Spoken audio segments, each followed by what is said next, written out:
शिवपाल सिंह यादव ने बीजेपी को फिर घेरा। शिवपाल ने बीजेपी को सत्ता के घमंड में बताया चोर। आगामी चुनाव में इंडी अलायंस की होगी जीत।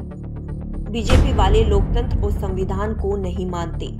पूर्व राष्ट्रपति रामनाथ कोविंद की अध्यक्षता में बनी कमेटी द्वारा एक राष्ट्र एक चुनाव पर रिपोर्ट राष्ट्रपति द्रौपदी मुर्मू को सौंपने पर समाजवादी पार्टी के नेता शिवपाल सिंह यादव ने बीजेपी पर निशाना साधा है। शिवपाल ने बीजेपी को सत्ता के घमंड में चूर बताते हुए भविष्यवाणी की है कि आगामी चुनाव में इंडी अलायंस की जीत होगी। पूर्व राष्ट्रपति रामनाथ कोविंद की अध्यक्षता वाली एक उच्च स्तरीय समिति ने पहले कदम के तहत लोकसभा और राज्य विधानसभाओं के लिए एक साथ चुनाव कराने की तथा इसके बाद 100 दिनों के भीतर एक साथ स्थानीय निकाय चुनाव कराने की गुरुवार को सिफारिश की थी।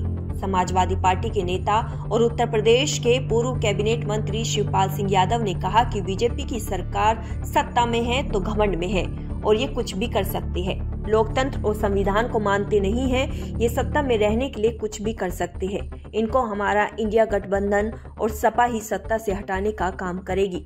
बता दें कि उत्तर प्रदेश में इंडिया अलायंस के तहत कांग्रेस 80 में से 17 लोकसभा सीटों पर चुनाव लड़ रही है और बाकी की 63 सीटों पर समाजवादी पार्टी और अन्य सहयोगी दल चुनाव लड़ेंगे। बता दें कि पिछले चुनावों में भी सपा और बसपा के बीच गठबंधन था, लेकिन फिर भी एनडीए ने यूपी में शानदार प्रदर्शन किया था। वहीं राष्ट्रपति द्रौपदी मुर्मू को सौंपी गई 18,000 से ज्यादा पृष्ठों की रिपोर्ट में कोविंद की अगुवाई वाली समिति ने कहा है कि एक साथ चुनाव कराए जाने से विकास प्रक्रिया और सामाजिक एकजुटता को बढ़ावा मिलेगा।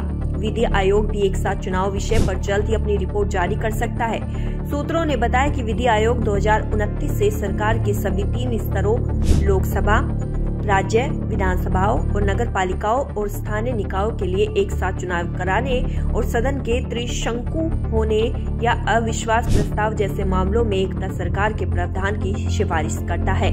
4 राज्यों में विधानसभा चुनाव के साथ लोकसभा के लिए अप्रैल मई में चुनाव होने की उम्मीद है।